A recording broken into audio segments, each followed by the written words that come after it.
Mantan Kadif Propam Polri, Ferdy Sambo merubah penampilannya di persidangan kasus pembunuhan berencana Nofriansyah Yosua Huta Barat alias Brigadir J, di Pengadilan Negeri Jakarta Selatan. Kini, Ferdy Sambo kerap menggunakan kacamata setiap kali menjalani persidangan, baik sebagai saksi maupun sebagai terdakwa. Penampilan Ferdy Sambo yang kini selalu berkacamata dalam persidangan menjadi sorotan publik. Pasalnya, sebelumnya, Ferdy Sambo tidak berkacamata. Menurut psikolog forensik Reza Indragiri Amril, perubahan gaya terdakwa Ferdy Sambo dalam kasus dugaan pembunuhan berencana Brigadir J, yang tiba-tiba mengenakan kacamata disebut sebagai nerd defense atau pembelaan ala si kutu buku.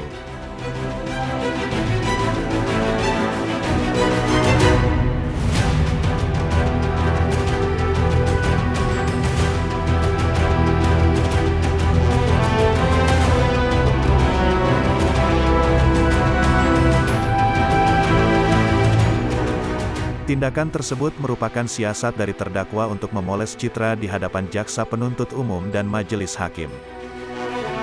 Biasanya dilakukan agar mendapatkan keringanan hukuman.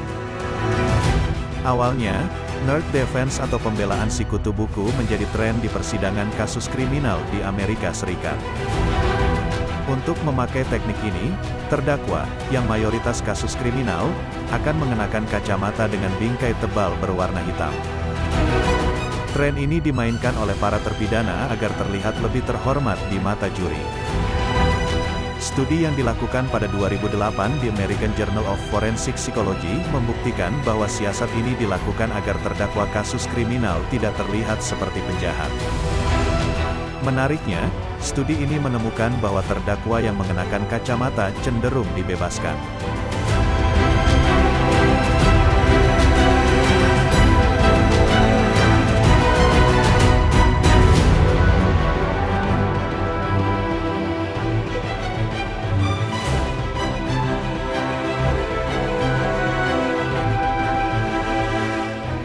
Studi tersebut juga menyatakan bahwa terdakwa Afrika sampai Amerika yang memakai kacamata dianggap lebih cerdas, jujur, dan tidak mengancam.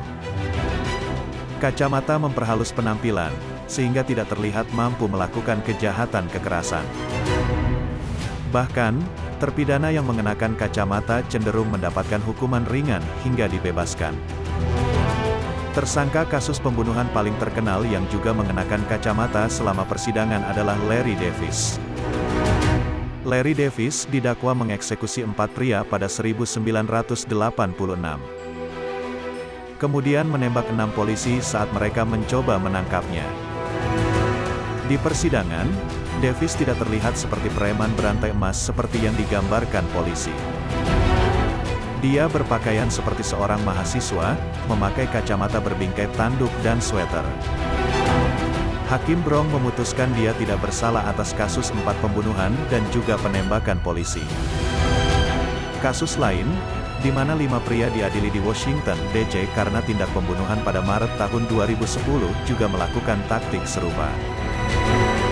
Meskipun tidak memiliki masalah penglihatan, kelima tersangka itu mengenakan kacamata hitam berbingkai tebal.